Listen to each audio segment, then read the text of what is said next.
Welcome to the Big Brother Breakdown with Joleen. Welcome to the BB Breakdown with Joleen. That's me. Yeah. Hype man, husband, child. What do they got to do? Subscribe. Hit that like, you guys. Listen to my wife. Listen to his wife. Happy Friday night, everyone. We just had a live eviction episode. This is a special late night Big Brother Breakdown with Joleen here for Celebrity Big Brother Season 3. I'm going to be breaking down the entire episode. We're going to be talking about spoilers, though, because we have lots of spoilers. So if you don't like spoilers, this might not be the video for you. But if you like spoilers, well, then we're going to have some fun, you guys. Okay, let's set a light goal. Hey, my husband, Chell, what's the light goal tonight? Let's go for 200. 200. 200. That's an easy one, right? We crushed that. Last light goal was 417. You guys killed it. You crushed it. If you want to support the channel, help us hit the light goal. Also, you can send a super chat here on YouTube while we're live, or you can check out the links in the description for my Venmo, Patreon, PayPal, Cash App, which are also at the bottom of the screen, and follow me on social media over here. Over here. What a time to be alive. What a time to be alive, you guys. It is Friday. We just had a Big Brother eviction. We had the POV in the episode. We had an eviction. We had a little explanation of why Chris Kattan kind of left. We had a lot is going on. So leave all your thoughts, opinions, hopes, and dreams in the chat. And let's get started. First things first, you guys, we got to see the Todd Cynthia fight that we talked about late last night. If you missed that live, I may or may not have reenacted it, including a lot of Todd and Cynthia's direct quotes from that fight that we saw a little bit of in tonight's episode. But my favorite part was she's fine. She's still fine. She's cool. I love Carson. Oh my gosh. And if you guys didn't know, tonight's episode is brought to you by Dwayne "The Rock" Johnson from the 90s. Get the turtleneck, gold chain, add a little bit of puka color together, and you got this. All right. Oh my God. And then we had a endurance comp. We have an HOH winner. We have so much to get into. It's just so fun. And we had to say bye to someone tonight. Okay, girl, bye. Yeah, okay, girl, bye. Okay, girl, bye. And Chris Kirkpatrick was voted out of the Celebrity Big Brother Season 3 house tonight. That's right. What we've all been waiting for is he had to say bye. And let me just grace you with my musical ability, it's not too good, of me watching it live and singing to Chris Kirkpatrick as he left. By a vote of 5-0, Chris, you are evicted from the Big Brother house. Bye. Wanna be a fool for you. Just another player in your game for two. You may hate me, but it ain't no lie, baby. Bye. Really wanna make it tough. I just wanna tell you that I had enough. Might sound crazy, but it ain't no lie, baby. Bye. I'm doing this tonight. Probably gonna start a fight. I know this can't be right. Hey, baby, come on. Loved you endlessly, and you weren't there for me. So now it's time to leave and make it home. I know that I can't take no more. It ain't no lie. I've been waiting for that. I've been waiting for that. I'm so sorry, you guys. I'm so sorry I put you through that. I might put you through it at the end. Okay. What are we congratulating Jamie B for? Oh, you're a gunkle again. That's so exciting. Congratulations, Jamie B. You have a niece, 5 pounds, 9 ounces, born at 10:45. Oh, I love being a gunkle. I love it. Oh my God. It's so fun. Oh, yay. Okay, so Chris Kirkpatrick is gone. So let's get into this episode. Then let's talk live feed and spoilers. Let's talk scenarios. Let's have a lot of fun. Episode 7, Celebrity Big Brother, tonight. Let's see. We did get Chris Kattan leaving. Okay. He was walking around the house like, this isn't very fun. It's not that fun over here. I'm going to check this corner out. This corner isn't very fun anymore. Let me look at myself in the mirror, then look down for a dramatic effect, look back up, still not fun. Maybe if I change my track pants. Okay, I'm going to go put on some new track pants. Has anyone seen a sheet cake? You know, I would stay Big Brother if there were more sheet cakes. but you have to have someone make them for you. You should just have sheet cakes ready. Okay. Okay. I'm providing a lot of entertainment. I deserve a sheet cake. Well, maybe I'll walk upstairs, see if someone will be talking about something I'm interested in. Nope. Still this weird game. All right. Well, I'm just going to go lay down and play dead. Did that for 12 hours. I guess I'm going to leave. So the Catan segment was really cute. Okay. It was really cute. It was nice. It was sweet. The thing is, I have so much empathy for the entire cast and for Chris Kattan, because this isn't for everyone. And I think Celebrity Big Brother especially, we find that out. I don't think a lot of these celebrities know what they're getting into. Now, the regular people, when you sign up, you know, and you have time. Okay. You got time to lean. You got time to clean. You got time to clean up your game in your head. You shouldn't be going in like, I want to go on Love Island. Oh, yeah, I guess this could lead me there. No, I need you to know what you're doing. But for celebrities, it's like, I'm just happy we get a season of Celebrity. It's such a condensed season. I look at this season more for the social aspects and the entertainment. You're not going to see the best strategy in the world, even though Tamar Braxton, very good. And in this season, I mean, Shayna Moakler, Shayna and Misha, it's funny because I think Chris Kirkpatrick and Todd Bridges and Todrick think they are the strategists this season, but they're not. It's Misha and Shane on two different sides of the house. Okay. We also have the Carson versus, Todrick, but really Carson's such a sweetie wipe the seedy that he's like, I wasn't even going to vote Todrick. I'm not coming for him. He might be coming for me, but honey, I'm not coming for you. We have a mutual respect. I'm not coming for you. I'm coming for your lady friend who lifts a lot of weights and stuff, but I'm not coming for you. I'm coming for your medicine ball, maiden fair, but I'm not coming for you. So really it is like these two powerhouse women titans, Shayna Moakler on one side, and she is a different kind of powerhouse. I mean, she's smart, she's snarky, she's good, she's doing some good acting in the house, not the best. But my mother was deaf, like on Pacific Blue when they played that clip on the Barkers. So she's definitely, she's strategizing. You see her laying in bed and she's going through dates. She's going through names. She's preparing herself. She's won 2 POVs a la Janelle. And then you have Misha Tate. What she lacks in social game, she makes up for in loyalty. That's big for her. And her physical game. I mean, she's very tough. And she's also got a badass attitude, as does Shayna. So no matter what side you're on, we're at least seeing 2 powerful women kind of run this freaking house. And then you got Cynthia Bailey. I mean, and Cynthia Bailey is just a freaking delight. This is Cynthia Bailey's element. I really think Housewives, okay, it's not your thing. You did it. You've been there, done that. Cynthia, do more of these reality type. I'm a celebrity, get me out of here, Survivor stuff. You're fun. Your personality's fun. I think there's less pressure to kind of always have the read, always have the shade, always be the star. Because even though you were, the lowest star, I know that sounds so shitty. I'm really not trying to shade her, but the lowest, on the totem pole of Housewives, you are definitely not in Big Brother. You have just a big enough personality for Big Brother, and a lot of heart, and it's fun to watch. I mean, I love Cynthia Bailey. So you just have all these women who are just really, really doing the damn thing in the house. And then you have the guys being messy and emotional and emo, and I love it. And then you have Lamar just stirring the pot. Okay. So we see the Catan segment, and I'm glad that, whatever's best for him, he needs to do. And he tried it, and he was in there, and it wasn't working for him. And that's okay. Like I said, it's not going to work for everybody. So I thought it was nice that he said his goodbyes. I thought, some of the ladies tearing up. I was tearing up a little bit, because Chris Kattan's been through a lot.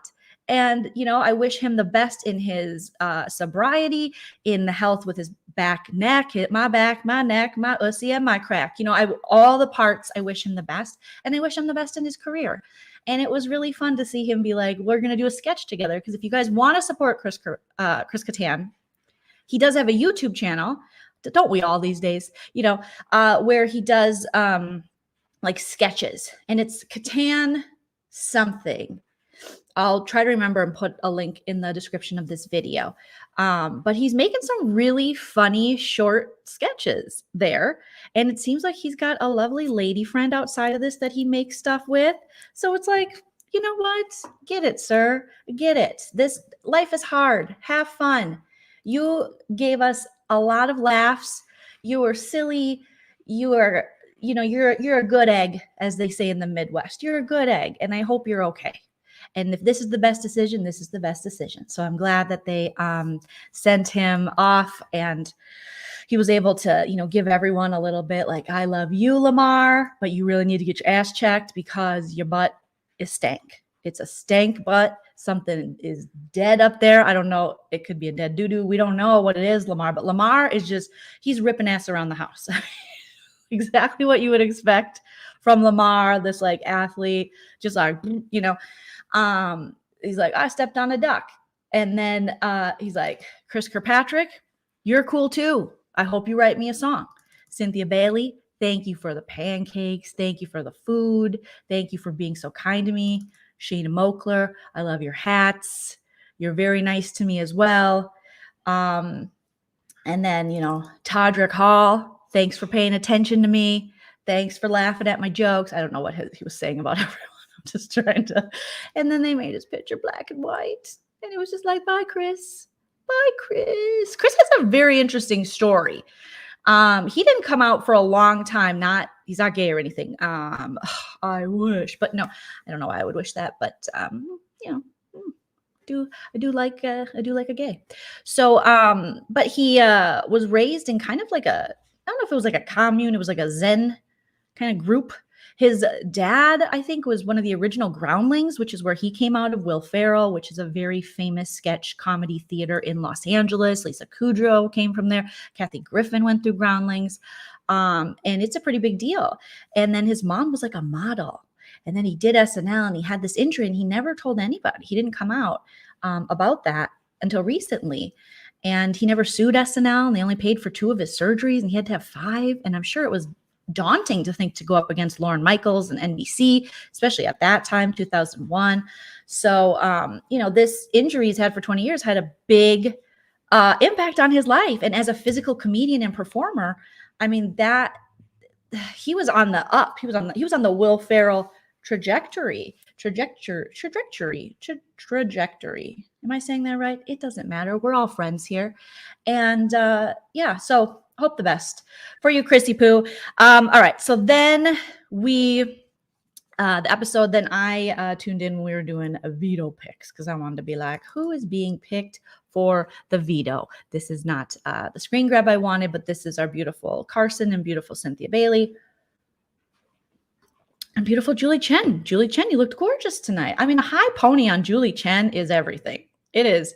The arms on Julie Chen, I mean, it's all working. If I want to be in Julie Chen shape. Julie Chen Moonves, I don't know her. But Julie Chen shape, I definitely want to be in Julie Chen shape. Okay, so they pick players for the veto, and Misha picked Shayna. And I was like, oh my gosh, that's the exact opposite person she wanted to pick. But she pulled Shayna. And I thought that was so great because that's kind of how the draw goes sometimes. The person you least want to pick is the person that you end up picking. Obviously, Carson and Cynthia are up. Cynthia gets a house guest choice, and that's been having to be explained to everybody multiple times, even after they went through one POV player pick and one POV ceremony. They still had to have that explained to them on the feeds. And then Todrick's done a service this season, if anything, him and Chris Kirkpatrick, for just explaining the general, most basic rules of the game to the house guests. And we saw that in tonight's episode. He was like, Lamar, you are in Celebrity Big Brother. Lamar didn't know the DRs were on TV. He was like, oh shit, I didn't know the DRs were on TV. Lamar doesn't know they're live when they're live because he's chatting. He's got these little side comments and I love it. He's just still talking when Julie Chen's on. He's like, oh man, he's like, I feel like he's someone watching the show rather than participating, but he does, if you watch the feeds, He does strategize occasionally, and he does know just enough. But tonight, he was like, oh, Todrick, so if I win the power of veto, can I use it on both of them? And Todrick's like, no. He goes, huh, okay. Do I get something? Do I get like a trophy, money, Lakers tickets, anything? And he's like, no, you can take someone off the block. He's like, huh. And then they basically have a who's on first conversation with each other as Todrick tries to explain to Lamar why maybe taking Cynthia off the block wouldn't be good for his game or Todrick's if they want Carson to go. But maybe Lamar doesn't really want Carson to go. We never know, because he will say one thing to someone and then he'll be like, well, I don't know, I'm Team Lamar. And that's what he told Chris Kirkpatrick. He's like, Chris, just so you know, we're not on a team. Okay.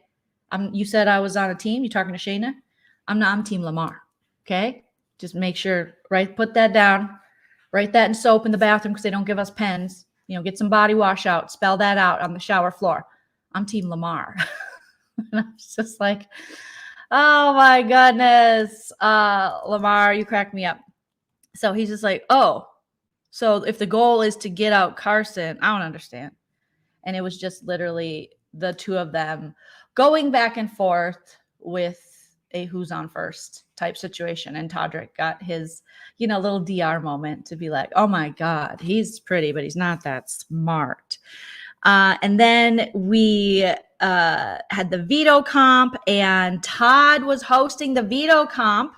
And our veto comp was Reindeer Academy. And so the house guests went out into the backyard where they found reindeers. It's like save a bull, ride a reindeer. They found Dasher and Prancer and Donner and Blitzen. And but do you recall the most famous reindeer of all? It was Rudolph. He wasn't there. I didn't see him. He's special. He doesn't have to get ridden anymore. No one can ride Rudolph. He's a, would that be a bottom bitch? I don't know. I only know that from an episode of South Park, Butter's bottom bitch, but I don't know if someone could explain that to me, but he doesn't have to, but the rest of them have to, like Prancer. And then this is where, Carson, they can't get rid of Carson because Carson gives, the best little commentary and, narration of the episode. And he says, I can't wait to mount my reindeer Prancer. I barely know her. It's just like, I love you, Carson. I love you. So he gave his little commentary. Yes, you guys. Thank you for your comments in the chat there. Okay. And so they're out there and they were riding it. Misha Tate was like, it looked like she was having a seizure, but it looked like a seizure of a good time. Well, I mean, she rarely looks like she's having a good time. She smiles sometimes. But she was like she was like Energizer Bunny. She was like a guy during his first sexual encounter, like, oh, and then just like, I didn't know this felt so good. And then they make it go real, real fast. Okay. At least that's how I was as a guy with my first sexual encounter. Cynthia Bailey was she was taking it slow and steady, loses the race. She was just like, yeah, no, she was just kind of like, okay. And Mike Hill was probably watching. Yeah. And then let's see, who do we have over here? I thought this was a fun competition. I like this. Shayna looked uncomfy. She definitely looked uncomfy. She looked adorable, but she looked uncomfortable. Look at her. She's like, shit. Yeah, I mean, you're straddling a big hunk of fur, fake reindeer, and then in front of all of America, and you're gyrating on it and pumping it up. And then Carson was just like, and a lot of these celebs, they were timing out on this competition. They were doing pretty well. So you basically have to pump Prancer, and then you have to stack. You got to get up to so many pumps, but always pull out, use protection, but when in doubt, pull out. And if you release the jizz, you got to raise them kids. That's just some of my own personal sayings. Everyone has a mantra. Those are mine. So then they had to do a puzzle stack up of these little snowflakes. And I don't know, maybe I'm just really loving this season, but I really liked this competition. I thought it was fun, and so obviously I got some great screenshots, you guys, clearly very great screenshots. So Misha, so what happened is Misha timed out, Lamar timed out. Lammy, his feet were touching the ground.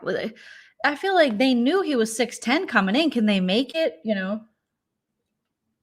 can they accommodate for him a little bit better? So then Cynthia, she locked in 9 snowflakes. Cynthia was like, this is good enough. Cynthia's like, good enough. That's good. Good enough. Not going to win it. Not going to be last place. Good enough. That's how Cynthia, I love it. She's like, I'm done. And everyone's like, 9, Cynthia? She's like, it's 9. It's 9, okay? I don't like the way people are playing this game. I don't have nothing to say. I am going in the pink room. No, that comes later. But, and then Carson said, she's fine. She's fine with 9. If Cynthia wants to do 9, we let her do 9. She's fine. She's fine. I love that. I'm never going to not love that. She's fine. And then the walk off. So hilarious. Shayna locks in 22 snowflakes. Carson then immediately times out. And then Todrick times out. I did not know that Todrick was not going to be good at comps. I thought for sure he would be better than this. But no, this was one that, they needed to win in order to keep the noms the same. And Todrick timed out. Like I said, Misha, she timed out. And so then Shayna won, which, if we watched the spoilers, you already knew that. So then they go inside the house. And, well, there was an interesting little situation that happened during the POV. This is when what Shayna's been talking about on the feeds, we get to see firsthand that Misha was like, hey, if you want to take Cynthia off the block, like, go ahead, girl, if that's your friend, because, she's not worth targeting anyway. So go ahead. And Shayna's like, oh, that's one thing in Big Brother. If you're going to play it in the future, don't open the door for possibilities like that. Okay. You put Cynthia up for a reason, Misha. And these are the cracks in Misha's game. As strong as she is physically and as much as she is able to get these guys to kind of do, what she says and really fall at her feet. I think a lot of that has to do with being a UFC fighter, and they were fans of her going into the show, and they're just like enamored by her muscles. Get it, girl. But there's cracks in her game where you put Cynthia next to Carson for a reason, knowing that people would vote Carson out because he's a bigger threat than Cynthia. And Cynthia is someone I think that people think they want to carry along till the end. So for her to go up to Shayna, I'm like, what? Do you want to win this, Misha? This just made no sense to me. I don't know what Misha's logic is, if she just had a moment of kindness and weakness, if she thought this was some kind of a power play, like, okay, Shayna's going to win, and I need to have a little say in this. So, hey, Shanes, if you want to pull Cynthia down, go ahead, okay? Because we're good, right? This is what women do when they're friends. They talk to each other. They offer each other another woman that they can help. No? Is that not what we do? We look each other in the eye, and because we don't punch, because I found that out the hard way, maybe that's what she was saying. So she opened that door. And once that door was open, it was not going to be closed. So Misha's consulting with her alliance, and she's in the kitchen. And I just love that these house guests game very openly. Sometimes it's just refreshing to see them just naively, kind of ignorantly in the kitchen, just, hey, so what are we going to do? Someone's going to have to go up next to Carson, make sure he goes home. And then right away, Mr. Todd Bridges is like, I'll do it. Same way Todd volunteered to be out the first competition. He's like, I'll do it. I'll put myself. Did you say to do it, Misha? Then I'm in. Me and you, final 2. And Misha's like, well, I mean, after, Todrick, and then after Chris Kirkpatrick, and then you. Well, maybe Lamar and then you, but for sure, sir, you're on the list. You're like 3rd, 4th down, but you're on the list. So Todd Bridges is like, okay, I'm going to do it. And this would have been the ideal scenario for the other side of the house. However, it didn't work out that way because as Misha is going around talking to her fellow alliance members, and I say that loosely because are they really an alliance? I feel like her and Todrick are, her and Todd Bridges are. He's very loyal to her. But Chris Kirkpatrick, Misha, another crack is, and not necessarily her fault, but Chris Kirkpatrick needed to feel all the love. He was like, can you feel the love tonight? And he was like, I can't. Todrick's getting all the love. This has been a love triangle that's been happening for a while between Chris Kirkpatrick and Todrick and Misha, where Chris Kirkpatrick came in and he was like, I love her, I love her, I love her. And where she goes, I'll follow, even to some tuna fish without any seasoning. He lost weight. He followed her around, but Todrick did the same thing. And Misha seemed more connected to Todrick because I think she might have been privy to him or knew of him before going on the show or just liked his personality. And so that's who she wanted to roll with. And so Chris Kirkpatrick is slowly realizing, like, I'm not Misha's number one. Well, then I must destroy everything Misha wants. So they have this. The only way I can describe it is very, very, very awkward conversation in the sauna room where Misha is, talking to Kirk, and she tells, she's just like, hey, you're still down to get, I don't know why this keeps doing that. You're still down to get, is this working? Come on. All right, computer. You're still down to get Carson out, right? And he was like, What do you think Shayna is going to use the Parvito? And on the live feeds, he was like, she's considering stuff. She's considering stuff. Oh, but we're still, rolling forward with that. I mean, I think I have your back. She's like, okay, but what does that really mean? Well, I mean, I'm here for you, everything I've done, every part of my being, who I am as a person, what I write songs about now. It's about you, Misha Tate. When you put someone in a half Nelson, a full Nelson, a roundabout Nelson, it's all for you, okay? I have a new song called A Baby Sweep the Leg. My baby Misha Sweep the Leg. I'm writing down in Nashville at a double wide bar that I was talking about on the live feeds. So I do it all for you. And I'm thinking, oh my God, what was that song? Everything I do it for you. It wasn't by Brian McKnight. It was by the guy that did the Robin Hood soundtrack. I forgot his name, but that's the vibes I was getting. And Misha Tate's like, okay, bro, I get it. Like, my muscles are super attractive and inspiring, but can we talk game here? You're a little obsessed. And she's like, I just need to know, we're still in this, we're still gonna vote Carson out. We're moving forward. If Todd goes up, everything's good. Yeah, I mean, I do it for you.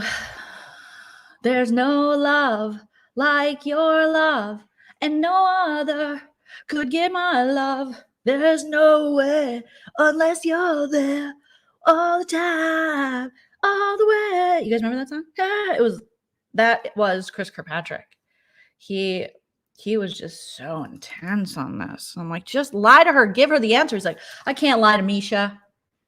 Big fan. She punches people and beats them up in a cage. You can lie to her. You can lie to her. You can lie to her. You can lie to her. It is a game where you can lie to her. It's not like you're lying to, I'm trying to think of some kind of, I was going to say the Pope, but you can lie to the Pope too, it's not like it's the Dalai Lama. I don't know. I'm trying to think of somebody, but you can lie to her. You can lie to her. And he was like, I can't, I won't, I can't, and I won't stop. Can't stop, won't stop. Misha's got to know the truth. That's how I get down, baby. I get down. So okay. So then Misha's like, okay, well, I'm not going to put Todd up probably.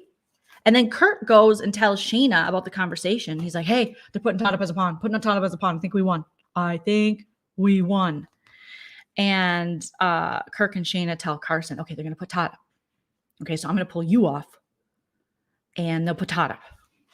And then Misha talks to Todrick. And Todrick, he is not going for this. Todrick's like, he said, what? I hate Chris Kirkpatrick. That Todrick is, you guys, he doesn't like Chris Kirkpatrick. He's like, we are not friends. We were never friends. I'm not going to be friends with you outside this house. I'm so disappointed. You know, you've been so cruel to me. You turned on me. You will watch the feeds. You will watch the show and you will see that you are wrong and you deserve to pay. Here is just a few of the things Todrick has said about Chris Kirkpatrick. And this is Todrickisms. And this is translated, I should say, in the voice of Kim Kardashian. Okay. If he were here in final two, I would be like, keep my check, bitch. I'm not coming. I would literally throw up. I would chop my nipples off with butter knives and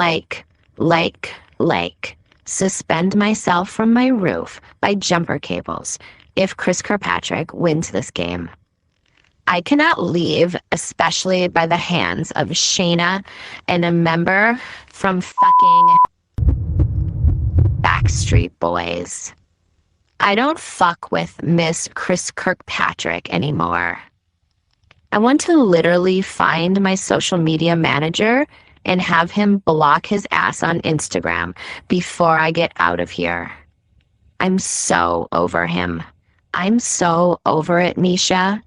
It's the antithesis of how he said he wanted to play this game, with respect. Now I'm coming for that ass. And there you go. There's your dramatic reenactment of Todrick's feelings on Chris Kirkpatrick. Tell me if you guys like that, and I'll do more of those because I had fun doing that. That was fun for me. That's how I have fun. That might be sad, but I think to you guys, you will see, okay? That is me dramatically reenacting things said by people in the house, and I want to do more of those videos. But that is literally what Todrick was going around. And you know, I am over Miss Chris Kirkpatrick. We are done. Outside of the house, we'll get to that when we get into some more spoilers. I mean, it was crazy. Okay, good. You like the Kim K voice. We got Morgan Freeman. We got lots of fun that we can do with this. We can have a lot of fun with this season because it's fun. Okay, you guys got it. You guys got it. Look at you, sweeties. Look at you, sweeties. Wipe the seedies. Thank you for your feedback. Appreciate it. Okay, so Misha, you know, talking to Todrick, and Todrick's like, hell to the no. No, we are not doing that. You should put Kirk up. Like, he doesn't have your back like I have your back. He doesn't love you like I love you. Hold up. He don't love you like I love you. Slow down. He don't love you like I love you. You know, there's no other man above you. What a wicked way to treat the Todrick that loves you if you do not put him on the block. Okay. And he did a hold up on Misha, and the Misha's like, oh, I'm so confused. And Todrick's like, you shouldn't be confused because you think Chris Kirkpatrick has your back. Well, he doesn't. He doesn't have anyone's back but Chris Kirkpatrick's and maybe Lance Bass a little bit. But I don't even care. I don't even care if I'm friends with Lance Bass after this, if it means that I never have to see Chris Kirkpatrick again. There was a point where on the feeds, Todrick was like, I don't ever want to see Chris Kirkpatrick again. I'm like, sir, I get it. I'm an emotional person too. And I can be cutting. I can have a dagger for a tongue and just cut you off and be like, done with you. But this is a game. And you are supposed to like want to win this game. And these people have to vote for you afterwards. And you're just like, we're done. I never want to talk to you again. I'm sick of you and your face, your 40-some-year-old face. It's horrible. Okay. All right, you guys. So then we have, oh my gosh. Then Misha, in the Misha and Kirk talk, he says, you going to put me in? You going to put me up? It's like, no, she didn't say that. You're giving her all the ideas to put you up. And the more shady you act, the more it's like, you need to like be cool. Don't be all uncool. Like Countess Luann says, like, be cool, bro. But again, he's just like, everything I've ever done was honestly for you. What? Huh? No. What? Did that line work one time? That's crazy. He's like, I'm looking out for you.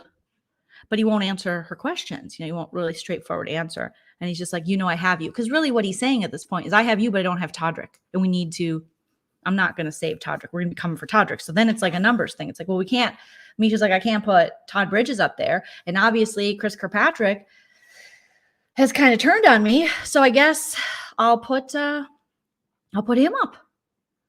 You know, because he can't really give me the answer and promise me the things that I want him to promise me. And he's not a good actor. And I feel like he's, you know, working more for Shayna despite saying how much he loves me. Oh, Chris, you picked, that's a good thing to pick up on. And he was talking in the past tense. Interesting. I love how bossy you guys are. Take that picture down. He looks so unhappy. What's wrong with unhappiness? Okay. Then that should make you feel even happier that you're not in that situation. Okay. Let's see. Misha then talks to Shayna, and Misha and Shayna have the most awkward encounters in the history of the world. These are two women on opposite ends of the spectrum. Okay. And I feel as though that doesn't mean they couldn't have worked together. They could have, but I think, it's just Misha. You know, I am a little more, in all honesty, I am more of a fan of Shayna, no offense. So I'm going to, you know, this isn't just complete, this is subjective, you know, of who I like and stuff. But I do think Misha showed, and she's used to maybe, you know, being around dudes. I don't know, she fights women. I mean, well, that's a good point, Joleen. She is used to punching women. Maybe she's not used to befriending them. Okay. Unless she has like a female coach who teaches her how to punch. I don't know. But she just seemed to get along better with the guys. And I think Shayna could actually probably relate to that because Shayna even said one time on the feeds, like, I got a ton of guy friends. I don't have a ton of girlfriends. But she just doesn't think Misha, you know, made any effort. And the social aspect is a big part of this game. So then she talks to Shayna. She's like, are you planning to take anybody down? And Shayna's like, well, I was planning to take Cynthia down because you said I could. And Misha's like, oh God, I just, you know, I'm thinking now, like, why switch up a good thing, right? So maybe don't, because Misha now wants the nominations the same because she thought she had everyone doing what she wanted to do. So then she's like, let's take it up to the HOH room. And so they go up there. And this is where Shayna kind of drops the ball too, because as much as Shayna is far superior in lying and manipulating in this game than a lot of these celebrities who are like, I cannot tell a lie. Integrity is my number one thing. I'm so integral and integrity filled. My cup runneth over. My bra runneth over with integrity tits. I am just so integritized. It's integral that I have integrity in a game where you don't really need to have that much. You got to have a little bit. Obviously, you can't be a complete sociopath, but you can lie. We give you permission. Okay. So when Misha says, no chance you're pulling Carson down, this is where Shayna should have said, oh my God, no, he's the biggest target. You still want him, right? Because I do. That's where she should have really, that Pacific Blue acting should have came in. Okay. Freeze, turkey. We're taking Carson down. You know, that police acting that she did. I think she was a beach cop in that show in Venice Beach. That's where it should have came in. But instead she was like, I mean, no, not at the moment. No. And I'm like, Shayna, I mean, I know you just woke up and you're still in your robie. I don't know. Maybe you haven't had your coffee yet, but we could have delivered that line better, Shayna. And then Shayna in her, you know, then it cuts to her in the DR and she's like, she wants me to do her bidding and play her game. But you know what? I've never been a follower and I'm not going to start being one now. DR Shayna. And I'm like, yes. Okay, Shayna. I like that. Then we have the POV ceremony where Shayna stands up in front of Misha and she says, listen up, buttercup, cupcake, whatever you're called. Don't punch me, but I'm taking Carson off the block. To which Misha Tate's like, and I knew it. So then she gets up in front and she's like, oh, this game is hard. I wanted to be honest. I'm the most honest person I know. I'm the most honest piece of honest that ever honest. So hate to do this. Any volunteers? Ha ha ha ha ha ha. Okay, you guys from out of town? It's your first time here? No? Okay. She did a little crowd work beforehand. And then she ended up saying, Chris Kirkpatrick, get your little tookus up here. And so Chris took a seat in the nomination chair, and now he and Cynthia are nominated. And I mean, doesn't that look good on freaking Carson? And speaking of, shout out to Realification, you guys. I got a special little gift. I checked my P.O. box today, and I've gotten so many fantastic things. A couple days ago, I checked, or maybe it was like a week or so ago, and graphics designer sent me and Nana the most adorable little girl Mary Cosby t-shirts from the Real Housewives of Salt Lake City. And I don't even think I had this on my Amazon wish list, but I mean, what an early birthday present. Realification sent me a power of veto. So now both me and Carson have POVs. Okay. How great is that? We both have statement necklaces, and I was so excited. Realification. And she said, Joleen, oh no, I almost broke my nail. You've just won the power of veto. Use it wisely. Hugs, Realification. So thank you. This is so cool. She also got me last year a Big Brother HOH robe that I love. It's red and it's so comfy. I'm trying to get the plastic off this. I want to put it on because then I'll be real Dwayne The Rock Johnson. Well, I should have probably done this before, guys, but I just got so excited and I was like, I've got to show you guys my POV necklace because you can't be a Big Brother superfan nerd without a power veto necklace. So who wants to see my POV? It's my statement necklace. How cute is that, you guys? I love it. I love it. I love it. So I'm just going to collect this here. And me and Carson Kressley, besties for the resties. And when I'm on Celebrity Big Brother, I'll practice for when I'm on Celebrity Big Brother. You guys, this is the power veto ceremony. I've won the power veto. I have the power to nominate one of the people on the block. Can you tell me why? Not nominate. I can remove you. Okay, line. Okay, I have the power to remove one person from the block. Tell me why I should remove you. Bless you. And preferably if you have trolleys around the house that you're going to share with me, some kind of candy. Okay. Oh, that was a cute speech. Name 5 reasons why I'm the most attractive person you've ever seen. Okay. And I have decided not to use no, I would probably, unless it was someone that I was aligned with, I would probably always use the POV. Always and forever. So cool. So cool. So cool. Appreciate it. Appreciate it so much. Oh, I got this swag. It's wonderful. So Carson puts his statement necklace on. Joleen puts her statement necklace on. Misha's sad. Misha cries. Did you guys know Misha's face makes tears? I had no idea. I haven't really seen her cry. I've seen her, punch stuff, kick really hard, lift really heavy medicine balls, throw them up in the air. But I have never seen precipitation fall from her eyes. And so I was like, oh, Misha. She was, sad. She was just like, Chris, I didn't want to have to do this, but like, this doesn't mean you're going. And then they like held hands, because they're buddies. That's his celebrity. That's probably his celebrity crush. It's like, this doesn't mean you're going. He's like, I know, it's not a big deal. I feel so alive for the very first time. It's crazy. So then, Joleen, what is going on with your computer? Okay, we're having fun here. So then you see a DR from Chris Kirkpatrick, and he's like, who backdoors himself? It's like a lot of people. I'm sure a lot of people have backdoored. No, I don't know. Chris Kirkpatrick, this is going to go down in probably one of the worst moves in Big Brother history. I enjoyed it because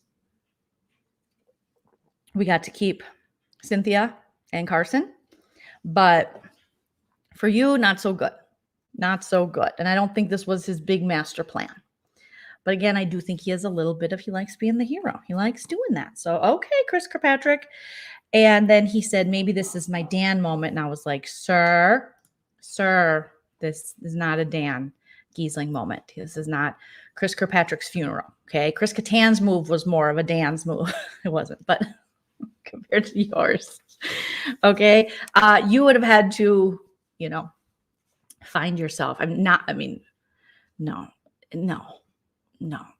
Somehow, I guess if he could have stayed, but Chris isn't as strategic as a Dan Giesling. So it would have just been by kind of accident or people realizing, okay, maybe Cynthia said something. So they're like, all right, we'll just keep Chris Kirkpatrick. But no. And did I mention no? Negatory. That's a no. Okay.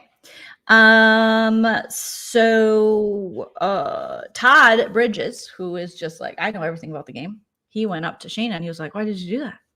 Well, I mean, she wasn't going to chop you. And I'm like, Todd, you're a third string boyfriend for Misha Tate right now. I know you think you're first string, but you're third string. Okay. Misha and Shayna cross paths, and it is just like these two titans crossing each other's path, and Misha is not happy. She's had to cry on national TV. One of her admirers is going home. She has like 4 others, but still, how dare Shayna take away one of her admirers? And so they crossed paths, and I thought I took a screen grab of it because I just thought it was just so dramatic. And you'd think I would be able to find it, but I guess not. And then Misha, she says, I'm really sorry, Mish. Shayna says that to Misha. Misha's like, yeah, I mean, it didn't have to happen. It didn't have to happen like this. Okay, I had all the guys on my side doing what I want. You didn't have to do this.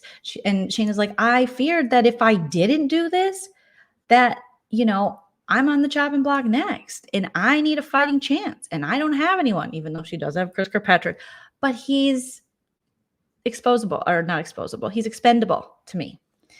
And so then Todrick comes in and Todrick's like, oh, I thought we were working together. And again, wait till you see the episodes and you see what's going on, and you will see that we have been doing everything for this little kind of quasi alliance. And on the live feeds, I think Shayna mentioned something about the Athletes Alliance. And they're like, oh my God, that was so 2 weeks ago, or maybe a week and a half ago. We are not at all loyal to this Athletes Alliance. It is like nothing. Misha's like, I added Chris Kirkpatrick to it. It is a joke at this point. Okay. So they have this talk, and they really, the lines in the game in the sand were drawn at this moment. And that's when Misha Tate says, well, Shayna, or she says, Shayna, or as I wrote down, Shayna will do and say anything because Shayna's okay with lying in this game. Shayna's okay with lying and manipulating because that is part of the game, And so then Misha says, you told me, remember when you told me week 1, it was like the second day we got here. Do you remember that? Because I do.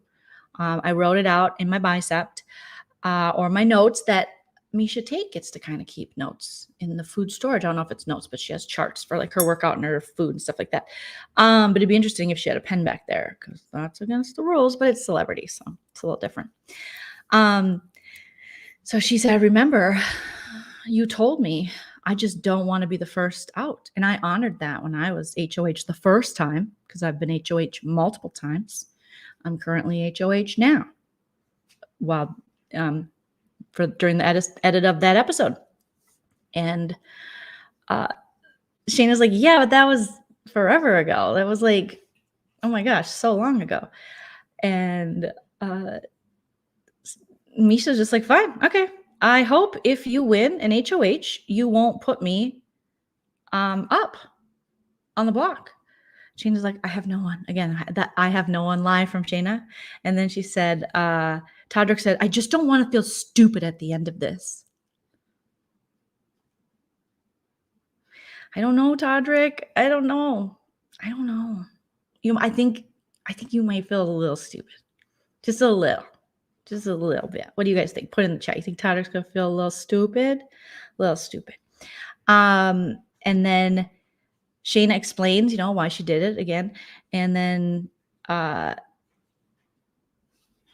you know, Misha is in the DR and she goes, "You have just stepped in the octagon with me.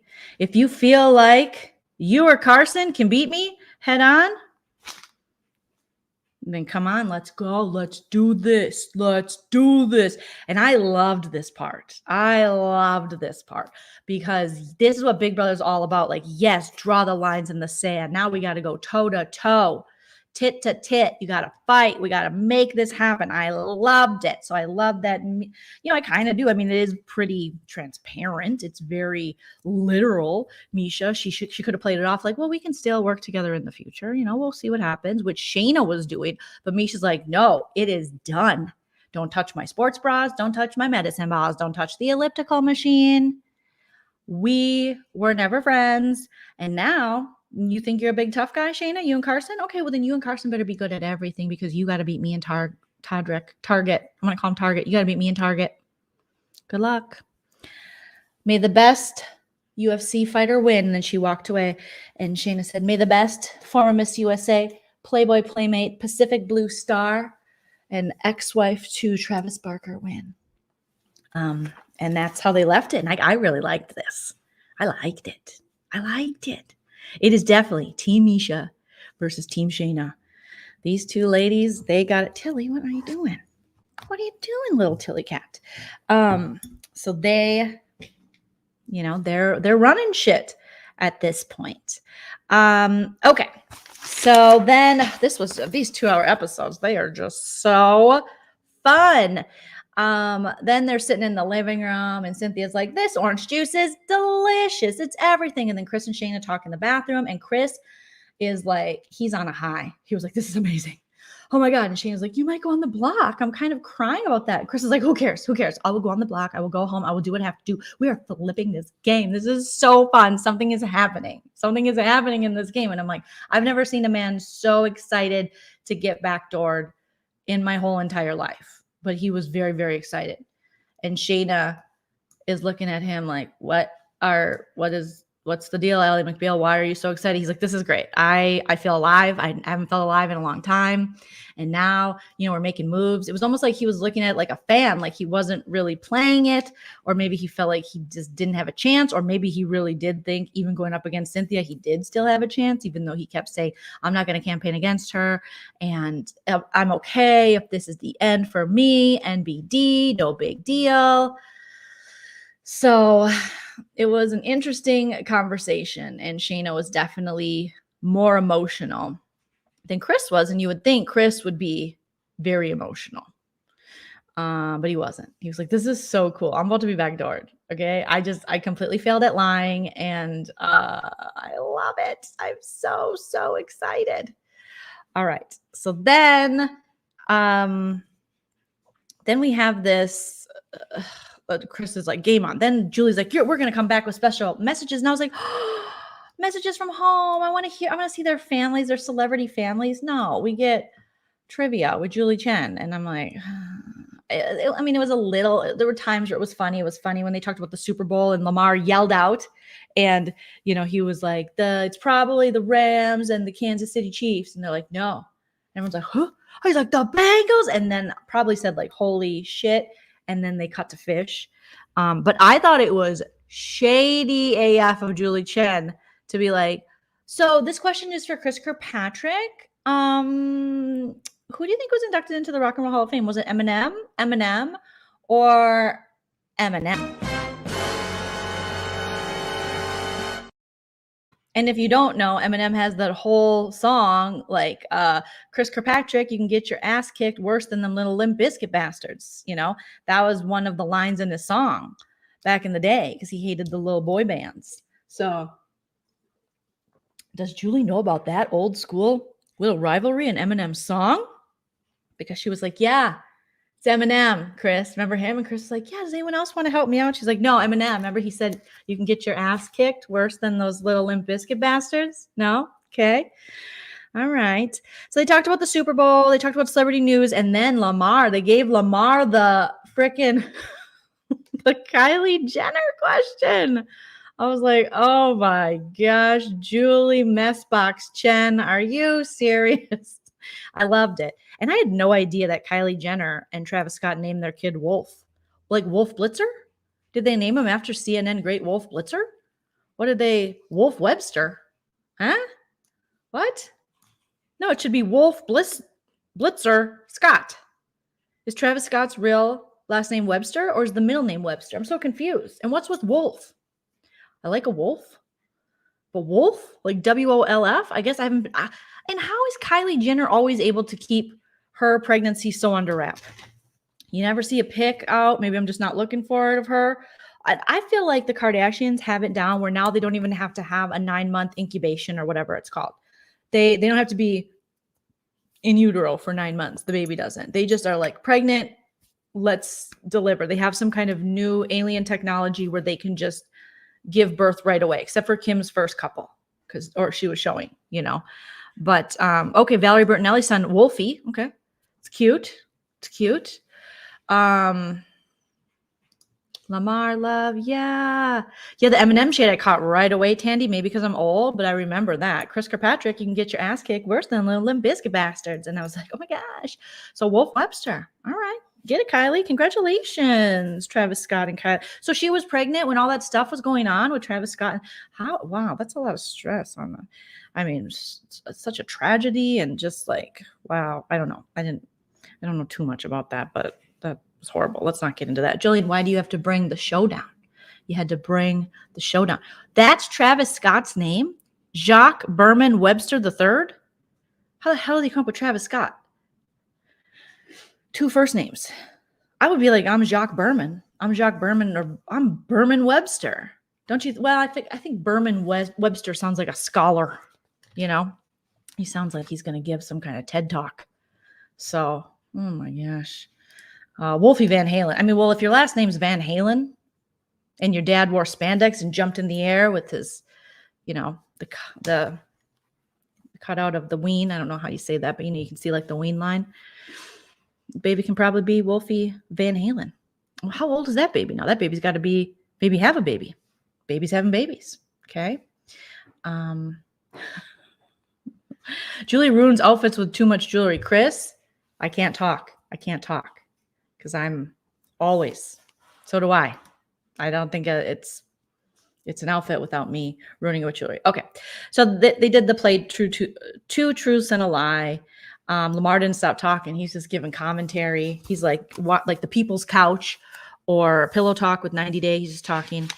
And then we go to the unexpected outburst. Dun, dun, dun. And like I said, you guys can watch my video from last night where it's, I think it's called Todd versus Cynthia. And we do dramatic reenactments of the things that were said. I wrote down a lot of the quotes of what was said. So this fight was something that we saw part of it on the live feeds, but we never got the camera shot in the kitchen where most of it went down when they were yelling at each other. We never really saw how it started, and I wish they would have showed us. And my husband actually was like, probably because they're going to show an episode. And I'm like, they're not even going to show probably it in the episode. But they did. They showed, just enough and what led up to it. So Lamar and Todd are talking, and did Todd say this is a dog eat dog game? Isn't it dog eat dog? Was he like, quote, he was like, it's a dog eat dog world, but he said I could have sworn he said it's a doggy dog game. I was like Snoop. And then he was like, basically, I'm going to vote Cynthia out. And Lamar's like, you're not. And he's like, yeah. She voted me out with the Teddy thing that Todd can't seem to let go of, And then they were talking and in the kitchen, and Cynthia is just like, well, are you gonna vote for me to stay? And then they were just having a little bit. Todd seemed very calm in the beginning. And, Cynthia seemed a little annoyed, like, okay, well, then if you are not going to vote me to stay, like, why are we pretending to be friends? Because with Cynthia, she's looking at this game like some celebrities do. She's looking at it like Cynthia was always like, I want to have fun. I want to make relationships. We can play the game too, but I don't want any fake shit. Well, it's Big Brother, so people are going to lie, and that is part of it. So Todd's not wrong for that. But she was just like, hey, then don't, kiki with me, don't make ribs with me, don't sit over here, don't pretend we're best friends. Let's not talk about doing a production company after this. They're not doing a production company, like some kind of documentary about different strokes they've talked about. They had a really nice rapport. So I think for Cynthia, being so new to the game and just finally now starting to understand some of it, like a lot of the house guests, the celebrity house guests, she was just like, what is this about? In her eyes, she's like, it's not strategic. It's just, you're trying to get back at me. So I thought we were over that. What is that a quote from? Oh, that's Buffy when Oz cheats on Willow with the wolf girl, because he's a wolf. So this all ties in, you guys. There's always a Buffy quote to go with anything. Okay. So Willow in high school, she had a big crush on Xander. She was like the nerd. They grew up, they were best friends together. Then she found Oz. He was in a band and a guitarist, and they started dating, played by Seth Green. And then but somewhere along the way, as they do, you have a crush on a guy, but you're too nerdy or you're too much friendly. And then the guy gets a girlfriend, Cordelia Chase, who was like the mean girl of the show. And she was epic and amazing. And then her and Xander start like flirting. And then they're in a situation where they think they might die, and they make out. And then, Oz walks in, they break up. It's very emotional because they were a great relationship. Oz and Willow's love is a love like no other. Okay. And then they go to college, ultimately they make up, and he's like, I just not being with you. It's like I'm missing an arm, but worse, like a torso. And I was like, how does a high school boy know how to say that? High school boys did not say that to me. They were just like, is it finger time? No, they didn't say that either. But I'm just saying, they're like, would you like another Zima with a Jolly Rancher in it? And I was like, okay, I think I would. Or they would say, calm down, Jolene. But I had undiagnosed ADHD. So there you go. So that's, I didn't know guys that spoke that poetically. I hung out with stoners and skateboarders and asshole hockey player dudes. So I didn't know that men could be, or boys or could be sensitive. So when Oz said that, I was like, oh, and they got back together and they went to college, UC Sunnydale. And then Veruca showed up, and she was a wolf, just like Oz is a wolf. Oz got bit. That long story short, he got bit by his cousin, I think. It ran in the family. But he's only a wolf a couple days a year. And then Willow said something so sweet. She was like, he's like, I understand if you don't want to be with me because I'm a wolf, when there's a full moon during the month. And she goes, well, I'm not always my best self 4 days out of the month. And that she's talking about menstruation. I was like, that's so sweet. But then this Veruca shows up, and they like sniff each other because that's what wolves do. Apparently it's like dogs. They sniff each other's butts. They can smell each other. And Veruca was like, why are you caged up? Because they would put Oz in a cage so he didn't wolf out and kill people, when it was a full moon, when it was wolfy time. The same way ladies gotta, you can do period underwear, you can do a Diva Cup, you can do tampons, you can do maxi pads, you can do free bleed if you want, but you got to do something, And so she was like, Veruca's like, you should be free. You're the wolf all the time. And I was like, Veruca, go home, get out of here. And then she was like a singer, and it was so annoying. So he tried to stop her one night, but he wasn't telling Willow. And so he pulled her into the cage, and then their wolf-like feelings came out, and they were all hairy and the Hendersons, and then they did it. And then Willow would come when Oz would have to lock himself up a couple times a month when he would wolf out in a cage, and she'd open it up and bring him, donuts like you do when you're dating a wolf. And there's Veruca. Just, I don't like to call ladies sluts because I don't like slut shaming, but she was a slut, okay? Because she did that shit on purpose. She was a wolf slut, so it's not a lady slut, it's a wolf slut. And she did that shit on purpose. And then Willow sees them both, they're naked because they're out of their wolf selves now. And then because when you wolf out your clothes, if you've ever seen Teen Wolf, they rip and, and so then Oz is like, Willow, it's not like that. I was trying to stop her from hurting people and lock her in the cage with me. She's like, really? Because it looks exactly like that. And she was like, this is horrible. And he goes like, I remember what this feels like. And she's like, really? Because I thought we were over that.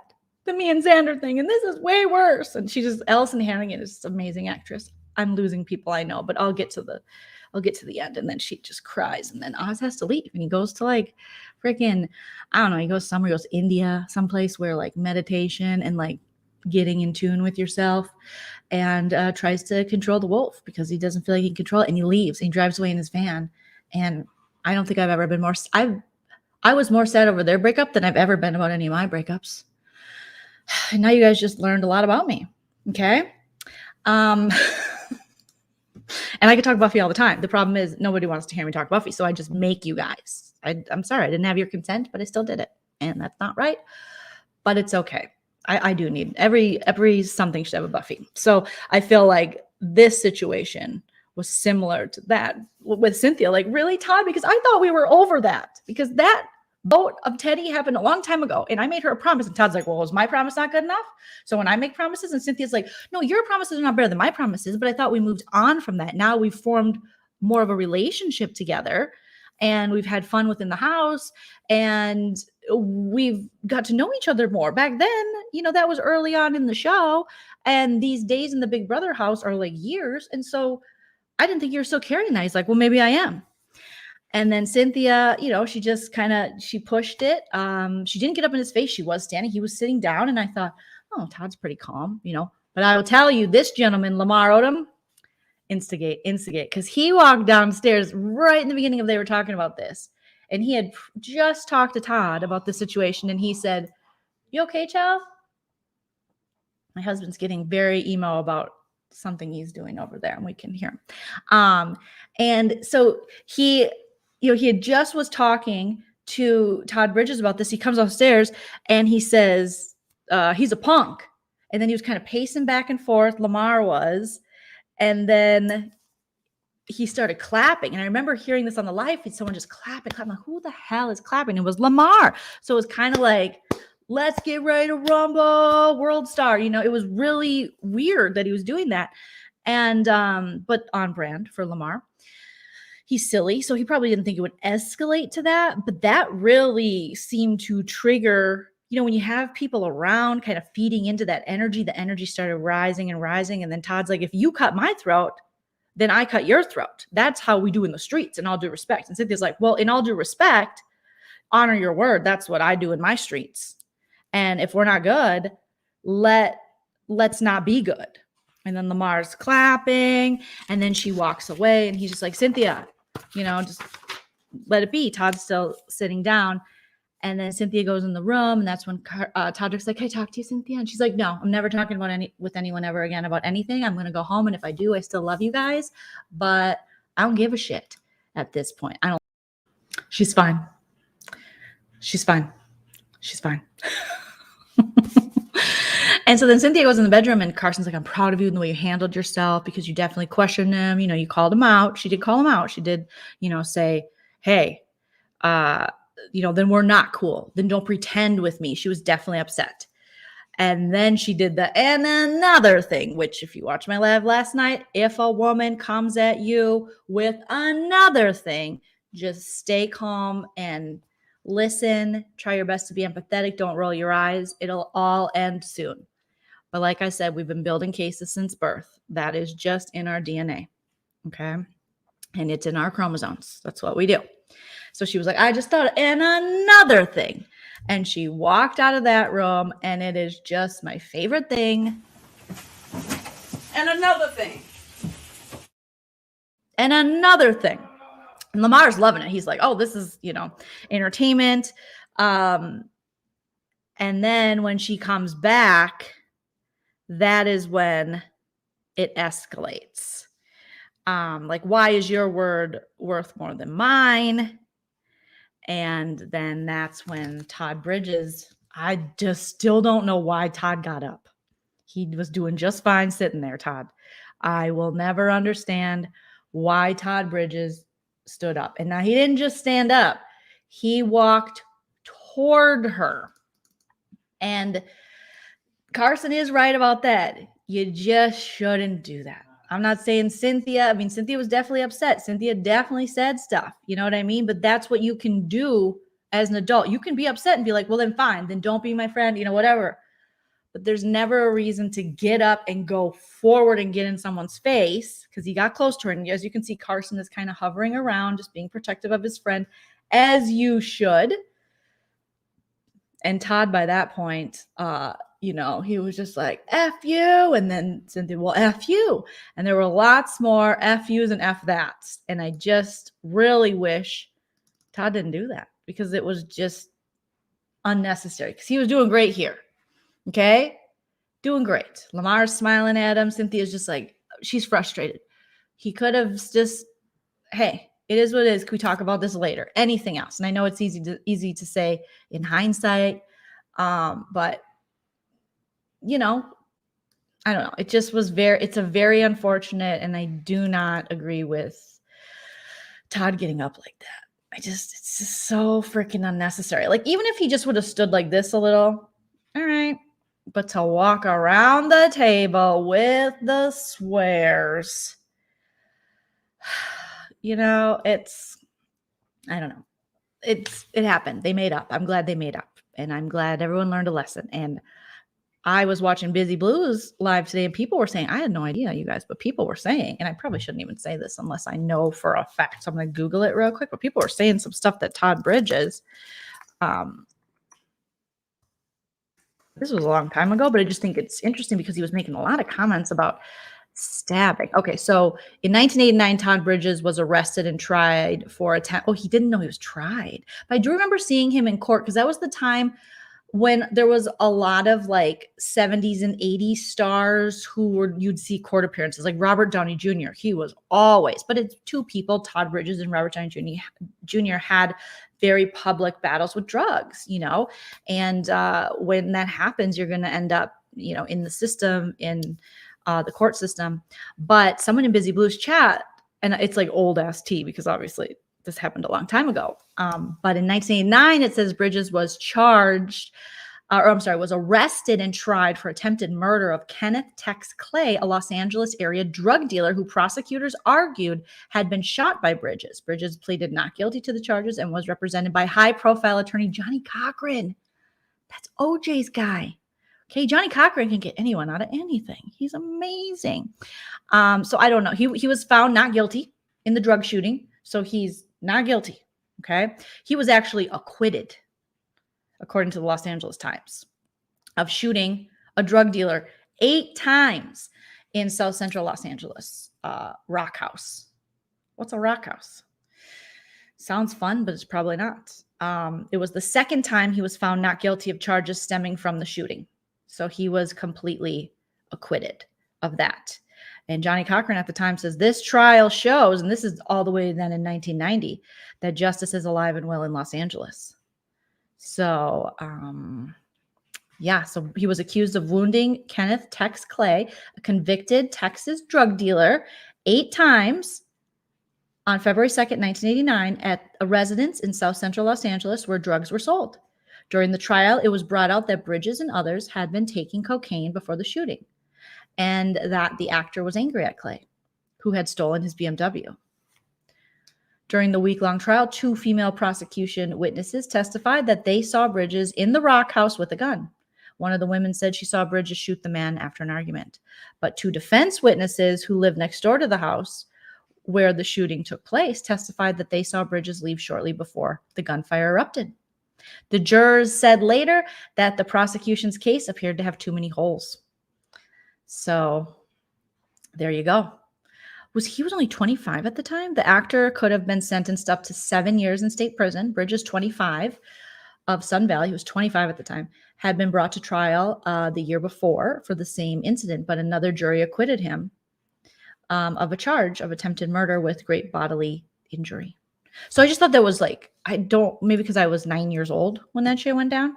Okay, you guys are educating me. It's rock house, like crack rock. Got it. I thought it was like Fraggle Rock. I was like, down a Fraggle Rock, down a Fraggle Rock. So like Todd's come a long way, you know, but I did think if this is in your history of even just an accusation of this, you know, or going to trial, he was talking about stabbing the knife, and Lamar's like, not turning the knife on the live feeds about this. And, you know, she wants to get all gangster. I'll show her. She doesn't know who she's effing with. And I'm like, maybe she doesn't. I don't know. I don't know. But, you know, I hope the best for both Cynthia and Todd. And I'm glad they were able to frickin' make up. Sometimes shit happens. I mean, you know, it's not right, but it's okay. Like Whitney Houston says, we're going to make it anyway. So they made up. They did talk finally. Cynthia initiated it. Todd at first was like, I'm not going to do that. He was flicking her off when she walked by. Steve said he was just acting. Maybe he was really deep in like method, So he was acquitted, So there you go. There you go. There you go. Cynthia would break him, Sarah says. So, you never know. You never know. But I just don't want those two to fight. They were getting along so well. You don't understand. I've been watching them on the feeds. Their friendship was very nice. So I don't want it to turn into this. Okay. And again, they're in a pressure cooker, paranoia. It's a mess in the Big Brother house. But just Todd, don't get up. When you're fighting with women, do not walk up on them. Never do that. Okay.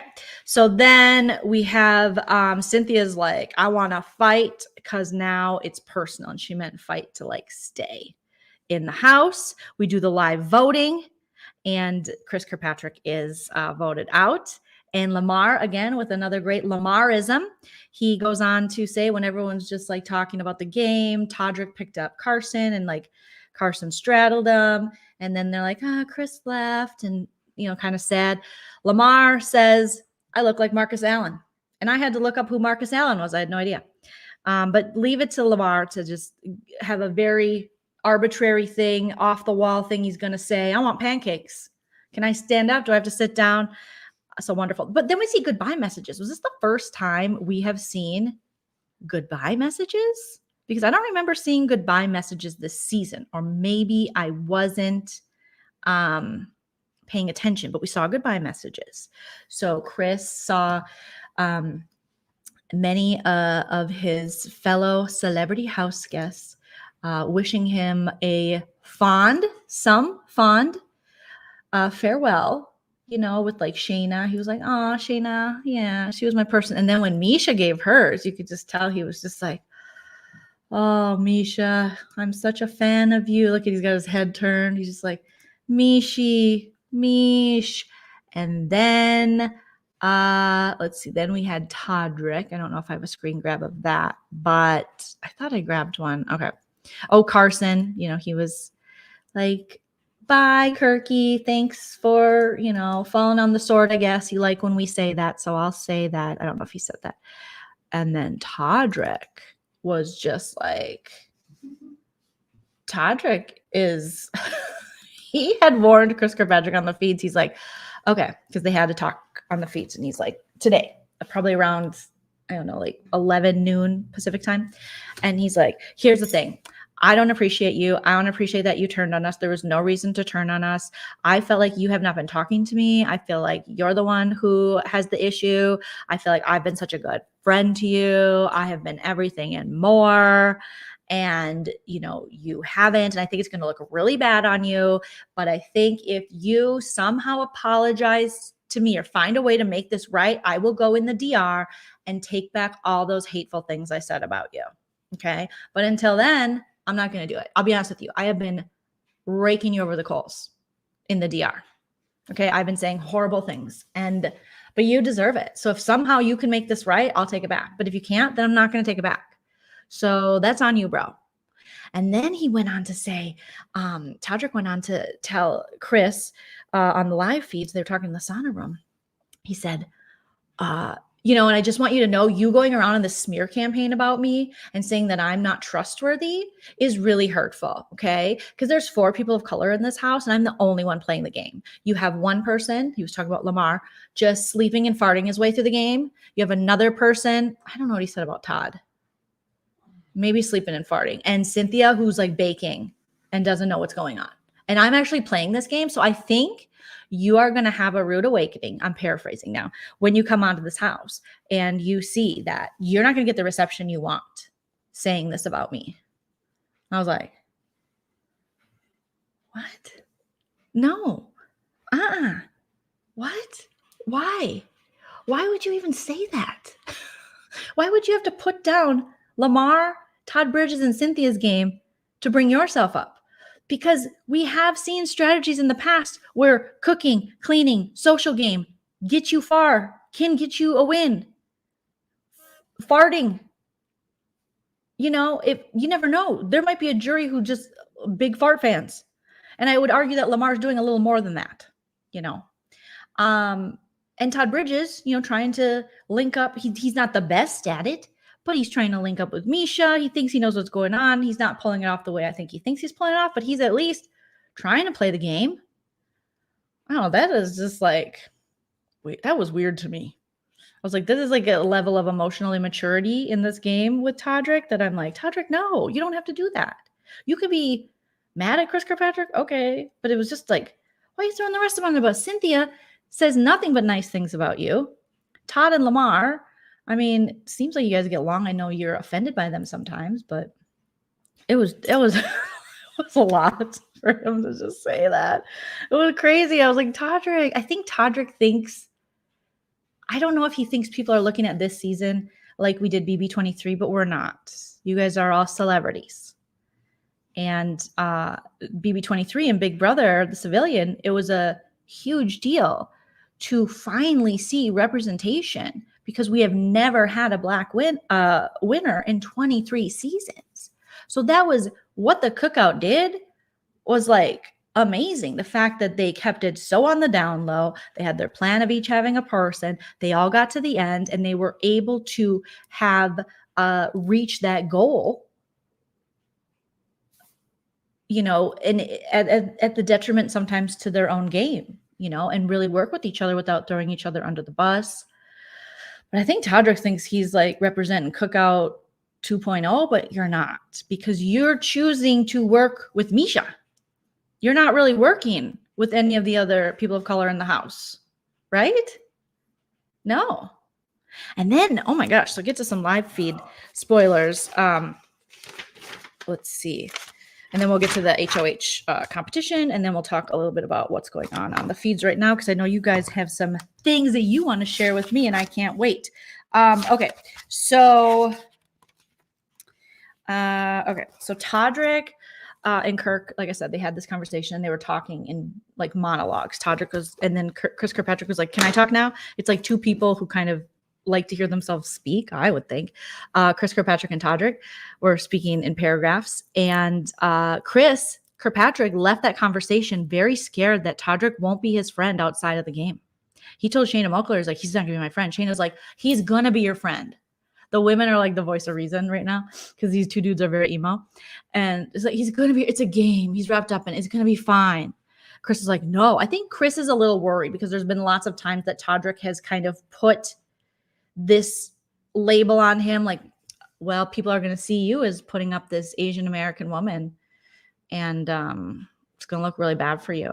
America's going to see that, so you can do that, but it's going to look bad for you. And then, like, it's going to look bad for you talking about a person of color in the house, being me, Todrick Hall, and saying, you know, that I'm untrustworthy when I'm actually playing the game. But part of playing the game can be that you have to lie to people. So it's not a smear campaign for someone in this game to be like, I don't trust this person. That's just part of the game. And Chris Kirkpatrick wasn't even your number one. You've always all been fighting over Misha. So I think Chris is like, oh shit, I effed up, you know? And then Chris goes to Shayna and goes, I think he's right. I think he's right. I shouldn't have done this or that or anything. Yeah, Chris Kirkpatrick, your game is messy and you're not pulling it off strategically, but Todrick's game is messy too. So, and if you both just wouldn't have been fighting to be Misha's number one, if you could have actually worked together and put your egos aside, this could have worked. But both of you failed at that strategically. So that's how it is, you know? So Shayna tries to talk Chris Kirkpatrick off the ledge after his conversation with Todrick. He's like, God, I really wanted to invite him to Nashville. I really want to be buddies. I want to be besties for the resties. But again, Todrick hadn't been talking to Chris Kirkpatrick for days either. They both were like giving each other, icing each other out. Okay.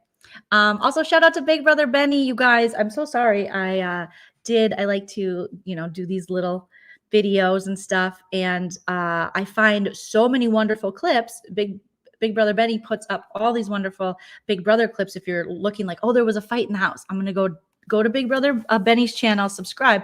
And they put together fantastic clips. Like they're clear, that they can hear, it's edited so wonderfully. So I used part of Big Brother Benny's clip and then added it with some other clips of mine and put a little shittier flair on it because my videos are shittier than Big Brother Benny's. But I forgot to shout out and tag Big Brother Benny, so I apologize. So go sub to Big Brother Benny. We will always shout you out. I never want to be that asshole that doesn't. shout out people who are making great content that we can all use, because grabbing them clips from the live feeds is not easy. It is not in getting clear clips that you can go do something with and make something with and be silly with. I mean, I appreciate it. But Big Brother Benny is a place you can go and you can just watch the stuff. If you miss something on the feeds, most likely Big Brother Benny is going to have it. So thank you for the love and reminding me too. So I tagged you and all that. Let me know if you need anything else. Okay. So yeah, this is, Chris is, he's worried, and Shayna's just rolling her eyes like, oh, these dudes, what's their deal? And because there's been lots of talk by Chris Kirkpatrick and also Shayna about Todrick's alleged bad behavior. They say he said horrible things about people that just were unnecessary for the game. I don't know what those things are, but it was like about Teddy and maybe a couple of others.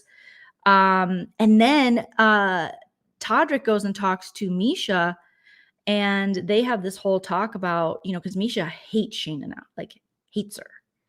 And I don't know if she would have before, or if this is just, she's just hanging out with like Todrick too much. And now, but it just seems a little ridiculous, because at one time she was like, I'm sure Shayna's a good person. And, but no, she's like, she's garbage, basically. She said that, she goes and Misha actually said, I'd rather see two black men sitting in those final two chairs than one phony ass white chick talking about Shayna, because she was saying she would rather see maybe like Lamar and Todrick. She's like, what she represents, being Shayna, is not iconic. And she also went on to say that Shayna should not be a role model for little girls. Who the frick? Why even bring that up? She's not trying to be a role model for little girls. She's trying to win Big Brother. What are you talking about? This is, I guess with Miss USA, but that was back in the day. Women can have layers. It's not like they can't, like, I don't know. I feel as though Misha, she's just so judgmental. Calm down, Mish. Like, just be friends with Shayna. There's no reason to be. And who's to say you're a better role model than Shayna? What have you done that's better? Support each other. I hate that shit. Okay. So Misha and Todrick continue to talk, and Todrick said his birthday's April 4th. And you guys, spoiler alert, but Todrick's birthday is a very important day for me too, because on Todrick's birthday, I will be getting a pap smear. That's how I celebrate Todrick's birthday, is with a healthy uterus. Okay. Get your uterus checked. I think they check that and other stuff. I don't know. I've done it a bunch of times. I just close my eyes and can't wait till it's over and curse the speculum. But yeah, so happy birthday, Todrick. Happy pap smear day to me. Honey, you've got a big storm coming. Speaking of which, yes, you do have a big store coming. I think I missed a super chat, and I'm so sorry, Jay Esco. Thank you. I want to scroll up, and if I missed your super chat, you guys, what a butthole I am. I just get going on these notes and these feeds, and sometimes I miss it. Let's see, what did I got here? Darren, thank you so much for the super sticker. You guys are unbelievably generous, and I appreciate you guys. Forever Young, thank you so much. Shit's about to get real with them on the block against each other. Okay, so spoiler alert, Carson won the HOH competition, and it was an endurance HOH competition. And let me just pull up the screen grab here that I have. Okay, here we go. Here we go. One more time. Everybody's feeling fine. Here we go. Yes, yes, yes. Here we go. NSYNC has got the flow. All right. So it's called Angry Glam Squad, and it's a wall challenge, and they have to hold on to the wall, and their stylist is spraying stuff at them, and there's smoke and water and color. And this was, as far as endurance challenges go, they did a lot better than I thought they were going to do, these celebrities. So I got the times for everyone. So in this HOH comp, which happened on the live feeds, and I love an HOH comp on the live feeds. It just gives me life. You had Lamar fell at 7:14 p.m. Pacific. So if it started, I think at 7 p.m., maybe a little before, He fell at 7:14, and then Cynthia fell basically right after him, like seconds later. And then Mr. Todd Bridges, stayed on that damn thing until 7:44. That's a whole extra half hour longer than Cynthia and Lamar Odom. So way to go, Todd. Shayna then fell about 5 minutes later at 7:49 Pacific. She fell from there, but I mean this is pretty good for a celebrity endurance. I was hoping there would be like shout out to Jess Milagros, girl, let's agree to disagree. Hoping there would be like a Jess fall moment, like but we didn't get that. So Shayna fell, and then probably around like 8 p.m., a little before 8 p.m. Pacific, Todrick made a deal with Carson and was like, "Are you going to put me up?" And Carson had the right stuff. A la New Kids on the Block. He was doing hip stuff. He was wiping his hands when they would get wet. He had put his hands in his pocket to dry himself. And afterwards, he and Cynthia were talking about, and Cynthia's like, "You had it." He was shifting his weight to the side. He really was positioning himself very well. Todrick was struggling right before they made this deal. One of his feet had slipped, but Carson won, and I screamed. What a time to be alive in the Big Brother world. Cynthia and Carson were just on the block. Not only were they both safe after being on the block, which rarely ever happens in Big Brother nowadays. They're like, "I'm going with the house, and I'm not using the power veto, and I'm going to have sex on the live feed cameras when they turn it off, but you can still see." Like, and you're like, ugh. So not only did they both stay when they were put up last week, but Carson went on to win HOH. He was just like, he needed this so bad. So this plan that they had, of Shayna to save him and, use him and her and kind of team up to take down Misha's side of the house is working so far. So now he and Cynthia are going to be in the HOH room. I want to say for a week, but it's not. It's just till Monday. I hate that they're getting the short part, and Misha always gets the longer parts, and then she'll be, unless she's voted out, she will be eligible next HOH.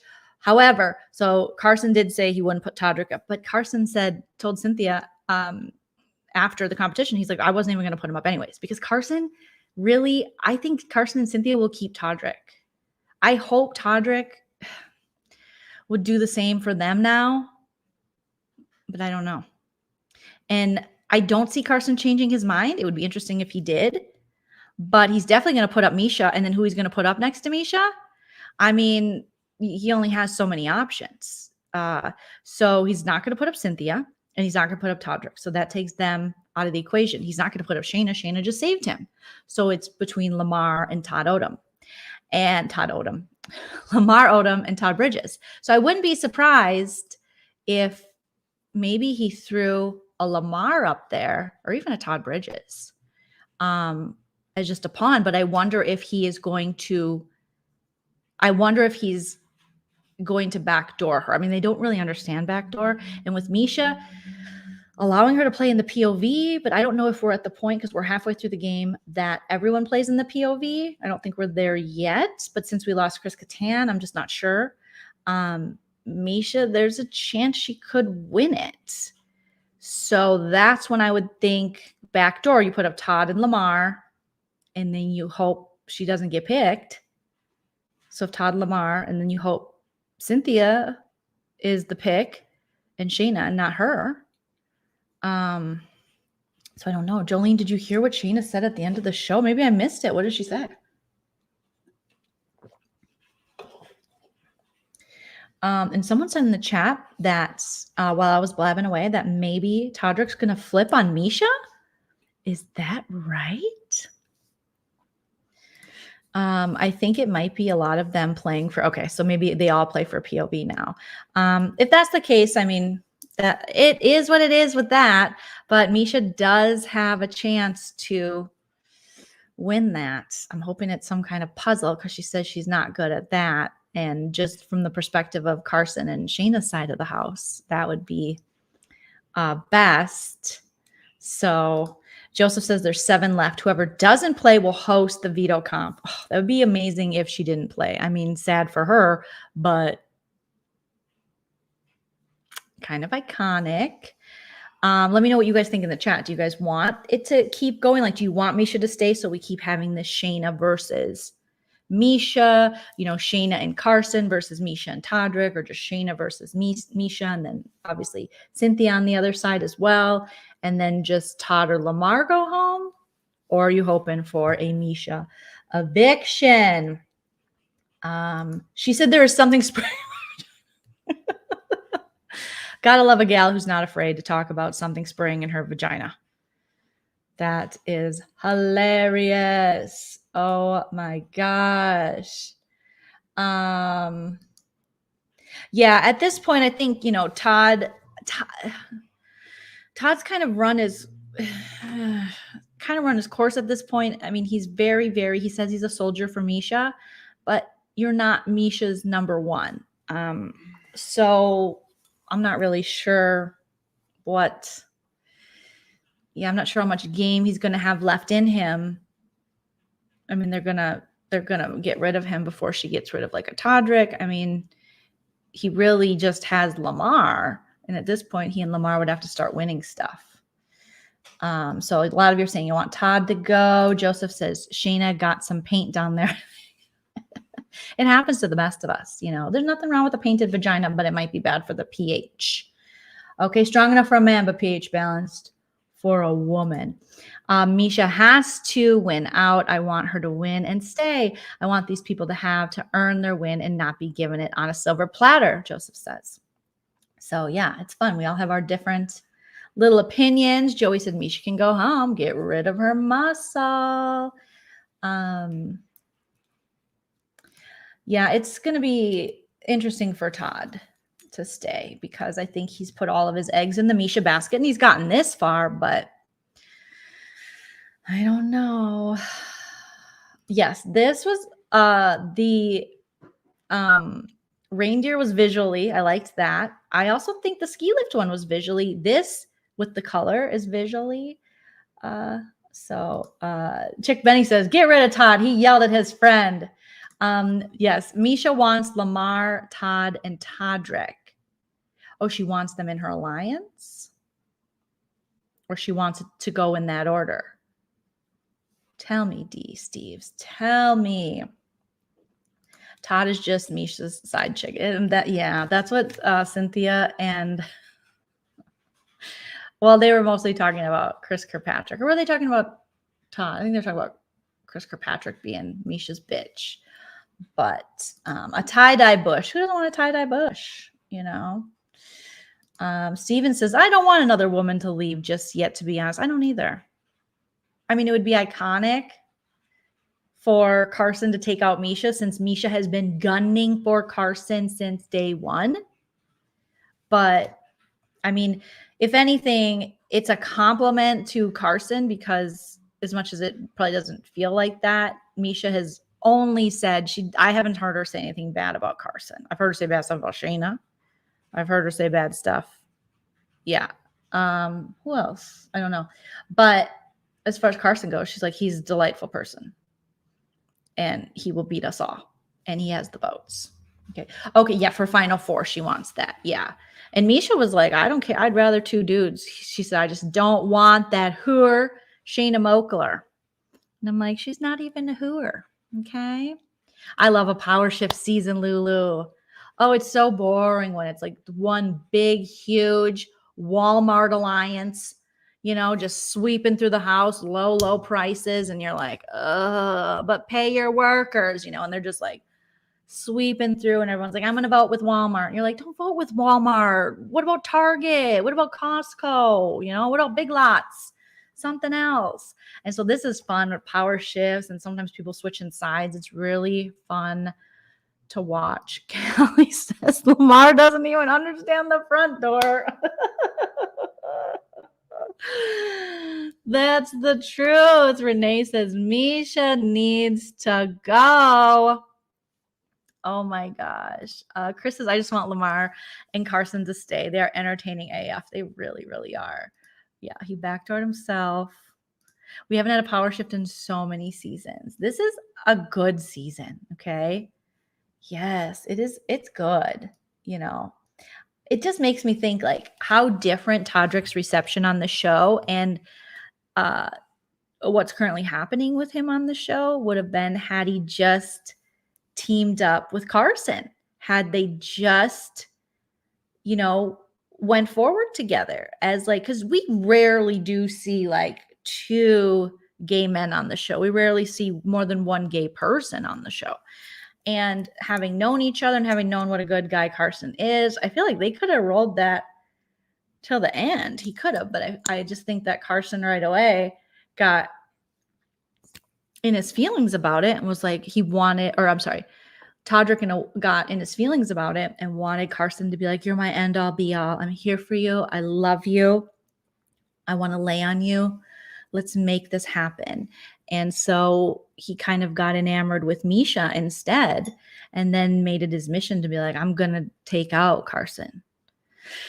Which still is strange to me. If I was Todrick, I would team up with Carson and Cynthia. They legit care about him. And maybe even, you know, a Shayna. And then you could have had Chris Kirkpatrick fall in line with Misha. And who knows where everyone else would have. Lamar's always going to fall with Lamar, and Todd, you know, he probably, maybe they could have. I don't know. He's pretty enamored with Misha as well. So we'll see, because Carson is he's very pro Todrick, and so is Cynthia. Cynthia's like, I enjoy him. I like him. Carson was on fire tonight, airing on Drag Race, and BB then winning HOH. Carson better be trending on Twitter. Okay. Todd, an anti-hero in real life is no fun, Terry says. What about Celebrity Real? They should do that. They need to do more. Once they started doing Housewives like Ultimate Girls Trip, putting housewives from different franchises together, I'm here for that. I'm here for anything where you mix and match celebrities or known people, personalities, and put them together in a house and make them live together to find out what happens when people stop being polite and start getting real. The real world. Celebrity. They should do that. I mean, it's not 24-hour live feeds like Big Brother. So I think what we should do, we need to shorten the Big Brother season. The civilian Big Brother season is too long, 90 days. There's too many weeks when I'm covering the live feeds, nothing's happening.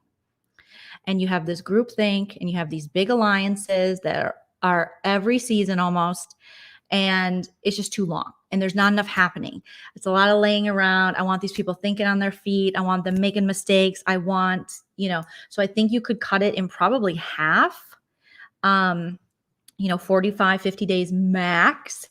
Maybe add a couple more people, what I would do, and then have multiple multiple evictions every week. Because how fun is it to have a Monday and a Friday? I look so forward to this.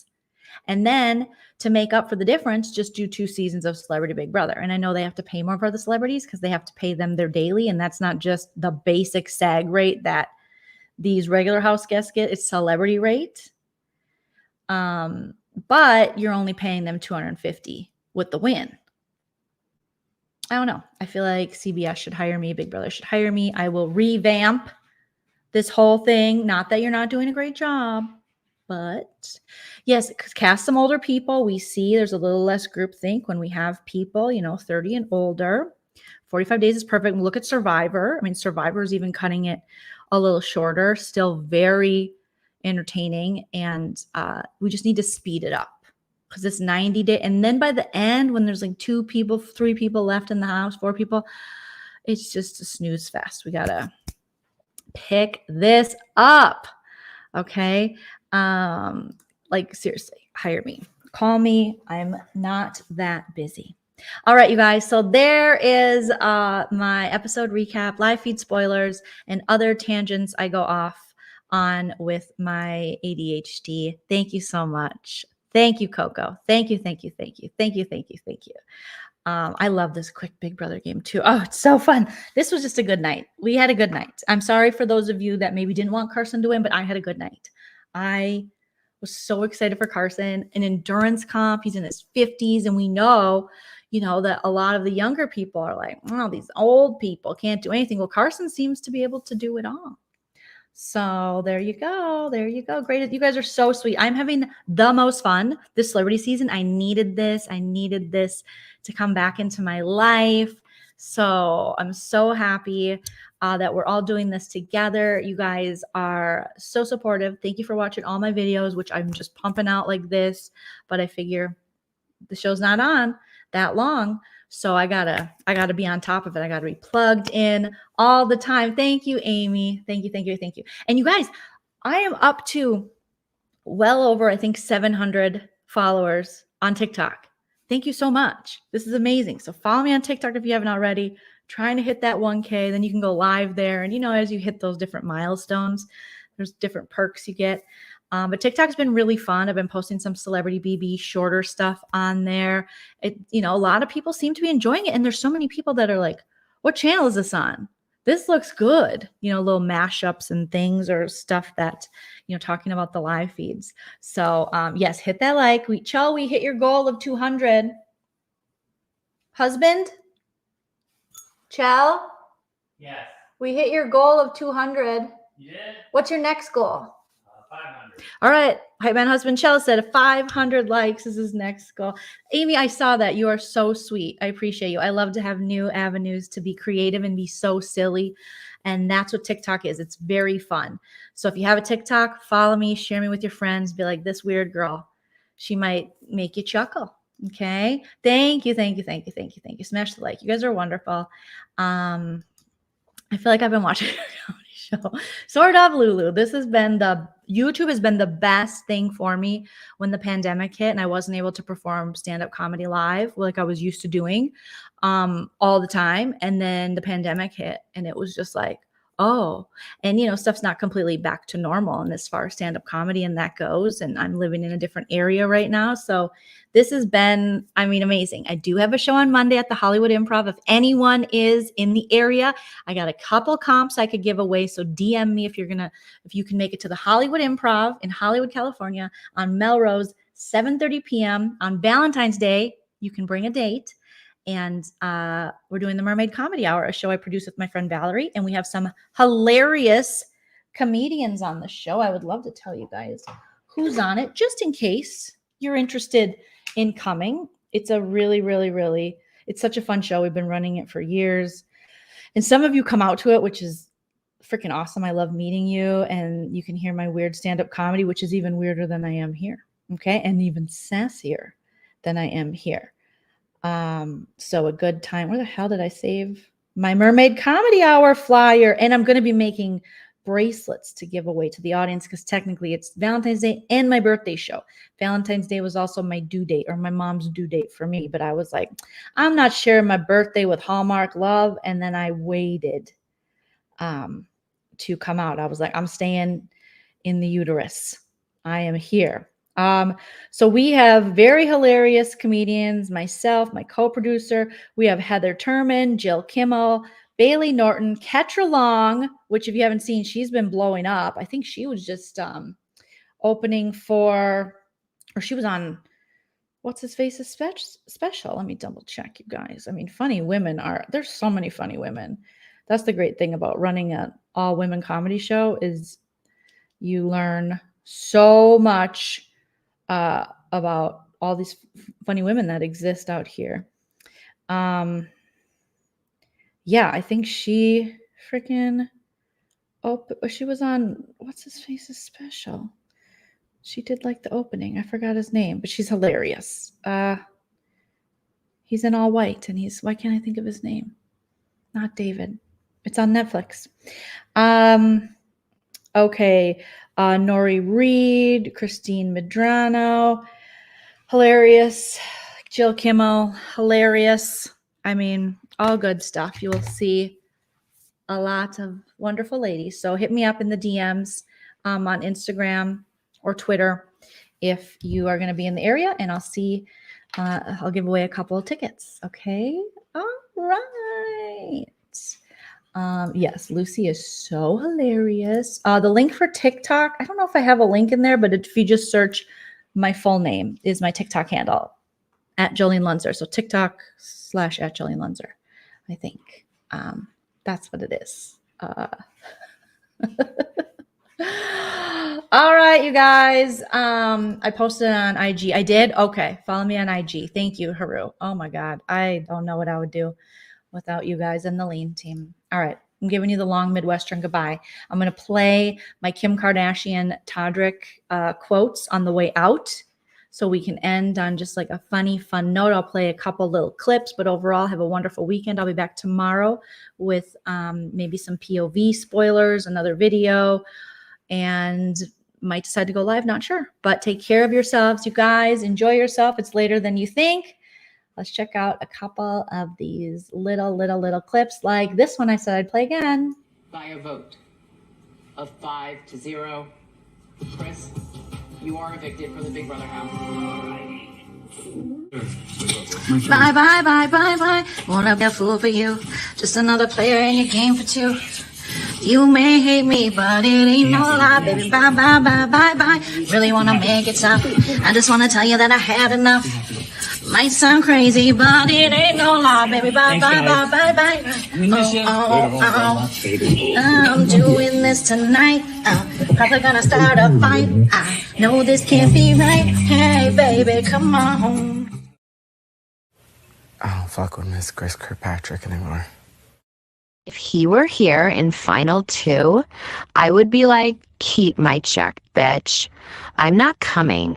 I would literally throw up.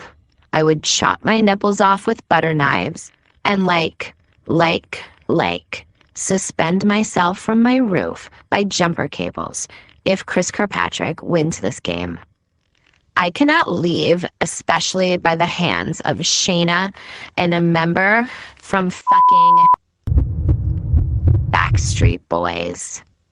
I don't fuck with Miss Chris Kirkpatrick anymore.